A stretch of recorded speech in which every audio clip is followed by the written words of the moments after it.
Welcome students. हमने जो है अंडरस्टैंडिंग द टेक्स्ट 3 क्वेश्चन जो फर्स्ट डिस्कस किए थे। आज जो है हम क्वेश्चन नंबर 4th 5th और 6th जो आप स्क्रीन के ऊपर देख रहे हैं इसको डिस्कस करेंगे। तो वन बाय वन को इन क्वेश्चंस को लेते हैं। तो देखिए 4th क्वेश्चन था, but made the peddler finally change his veg. कैसे जो है पैडलर जो है कैसे वो बदल गया, ऐसा क्या हुआ। तो इसके अंदर देखिए सबसे जो इम्पोर्टेंट रोल है वो आयरन मास्टर की जो डॉटर है एडला विल्मनसन का रहा है। वी कैन से दैट कि वो उसके लिए एक एंजल प्रूफ हुई है। ये वही थी जिसके कारण वो बदल गया, क्योंकि जब उसके फादर ने आयरन मास्टर ने उसको ऑर्डर दिया था कि वो उसके घर से चला जाए, तो जहाँ पे एडला विल्मनसन आई थी वो चाहती थी कि वो आदमी एक घर की तरह उसको माहौल मिले। वो उसको विद प्योर लव और सेल्फलेस जो है उसको रिस्पेक्ट देती है। तो उसको वो कैप्टन के स्टेटस तक रियल जैसे कैप्टन होता है रेज कर देती है। तो अब जो था जो पेडलर है उसको लगा कि ये जो लड़की है पूरे दिन मेरे साथ इतनी अच्छी नाइस रही है, तो मुझे भी इसके लिए नाइस बनना होगा। तो वो बदल गया। तो इसका आंसर आप कैसे लिखेंगे। It was the iron master's daughter who made the peddler finally change his ways. ये आयरन मास्टर की डॉटर ही थी जिससे वो है वो बदल गया। She proved an angel in the peddler's life. वो पेडलर की लाइफ में एक फरिश्ता बनकर साबित हुई। When her father realizes his mistake, जब उसके पिता को अपनी गलती का पता चला, he at once orders the peddler to leave the house. वो एकदम जो है पेडलर को आदेश देता है घर छोड़ने के लिए। She came to the peddler's rescue. वो उसको बचाने के लिए आई। It was only a mistake, ये गलती थी। He made her father give in. उसने जो है अपने पिता को मना लिया। She serve the father for she serve the peddler sorry for no selfish reason. उसने जो है अपने पेडलर को बिना निस्वार्थ उसकी सेवा की। Her only purpose was her only purpose was to make a poor hungry man feel at home on Christmas eve. उसका जो एक उद्देश्य यही था कि जो है जे पुअर हंग्री मैन है जो घर की तरह महसूस करे। She showed the best hospitality. उसका बहुत अच्छी तरह से उसने अतिथि सत्कार किया। Her kindness and sympathy transform the peddler completely. उसकी जो दयालुता थी और जो सहानुभूति थी उससे वो पूरी तरह से बदल गया। It was due to her, ये उसी के कारण, that he return the stolen money, चुराई हुआ पैसा उसने वापस किया। And gave a rat trap, और वापस किया एक जो दिया रेड ट्रैप दिया as a Christmas present, Christmas के तोहफे के तौर पर, to the iron master's daughter, iron master की डॉटर को उसने दिया। तो नेक्स्ट क्वेश्चन देखिए, how does the metaphor of the rat trap serve to highlight the human प्रिडिकमेंट।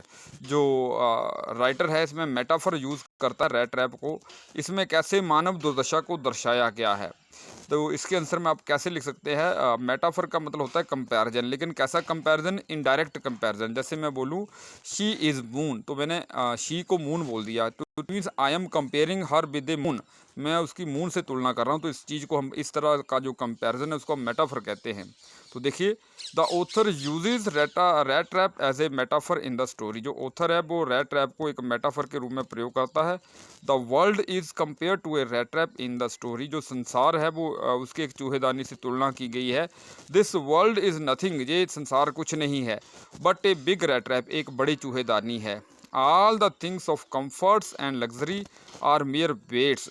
जितनी भी चीज़ें हैं ऐशो आराम की जो है वो एक प्रलोभन है, एक चारा है। All the lands villages cities and countries, जितने गांव हैं शहर हैं और जो देश है आर नथिंग, कुछ नहीं है, मोर देन वेट्स, चारे के अलावा। They offer riches and joys, ये अमीरी और जो आनंद प्रदान करते हैं। They offer shelter and food, ये आश्रय और भोजन प्रदान करते हैं। They offer heat and clothing, ये गर्मी और जो है कपड़े प्रदान करते हैं। Their purpose is to tempt people, इनका एक ही उद्देश्य होता है प्रलोभित करना लोगों को। इन द सेम मैनर, उसी तरीके से, एज रेड ट्रैप ऑफर्स चीज़, जैसा कि रेड ट्रैप के अंदर पेश किया जाता है पनीर एंड पोर्क, सुअर का मांस, as a bait for rat traps, एक प्रलोभन, एक चारे के रूप में चूहों के लिए। As soon as anyone is tempted to touch the bait, जैसे ही कोई कोशिश करता है चारे को टच करने की, the rat trap closes in on him, ये जो चूहेदानी है उसको अपने अंदर ले लेती है। देन देयर इज नो के, वो आदमी बच के नहीं जा सकता। Some have already been caught in the snare, कुछ लोग पहले ही जाल में फंस चुके हैं। हैव ऑलरेडी बीन कोट, ये पैसिव स्ट्रक्चर है बच्चों प्रेजेंट परफेक्ट टेंस की।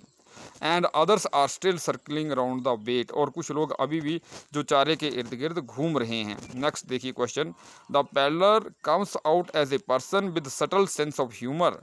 जो पैडलर है एक ऐसा आदमी बन के आता है जिसमें एक सटल होता है, सूक्ष्म जो है सेंस ऑफ ह्यूमर, ह्यूमर की जो झलक दिखती है। How does this serve in lightening the seriousness of the theme of the story. इससे जो स्टोरी के अंदर जो गंभीरता थी, गंभीरता क्या थी, सीरियसनेस क्या था थीम का, कि that the world is compared with the rat trap. ठीक है, तो सारे जो है उसमें रेट रैप में फंस जाते हैं, टेम्प्ट हो जाते हैं, लेकिन जो है इसमें पैडलर है इसके अंदर सेंस ऑफ ह्यूमर थी, तो इससे जो इसका सीरियसनेस ऑफ जो थीम है वो लाइट हो जाता है। And also endear to us, और कैसे जो हमें जो प्रतीत होता है endear to us, the peddler was a peddler has a subtle sense of humour. जो पैडलर है इसकी जो है एक सूक्ष्म सेंस इसमें हास्य रस था। It is revealed during his interaction with the iron master. जी हमें तब पता चलता है जब उसकी आयरन मास्टर के साथ इंटरेक्शन होती है, एंड हिज डॉटर, उसकी डॉटर के साथ। When iron master comes to know truth about the peddler, जब आयरन मास्टर को पैडलर के बारे में सच्चाई पता चलती है, ही डज नॉट बरी, कौन नहीं, हाँ पैडलर को चिंता नहीं होती है। He is ready to wear his rags, वो अपने पुराने चीथड़े कपड़े पहनने के लिए तैयार हो जाता है। He makes the iron master laugh with his metaphor of the rate trap, वो आयरन मास्टर को है अपनी रेट ट्रैप वाली कहानी सुनाता है, इससे वो उसको हंसी आती है। At the end of the story, he leaves a gift pack for Adla as a Christmas present. Last में वो एडला के लिए एक गिफ्ट पैक छोड़ देता है। He also leaves their stolen 30 kroner, चुराए हुए 30 क्रोनर भी छोड़ देता है। In the whole story, ऐसे लगता है he seems to have a funny view about the world, ऐसे लगता है कि उसका संसार के बारे में मजाकिया विचार है। Thus the peddler's sense of humor lightens the seriousness of the theme, जो पैडलर की जो सेंस ऑफ ह्यूमर है इससे जो गंभीरता है वो जो है हल्की फुल्की हो जाती है। तो we feel sympathy for him with him. This was all. Have a nice day.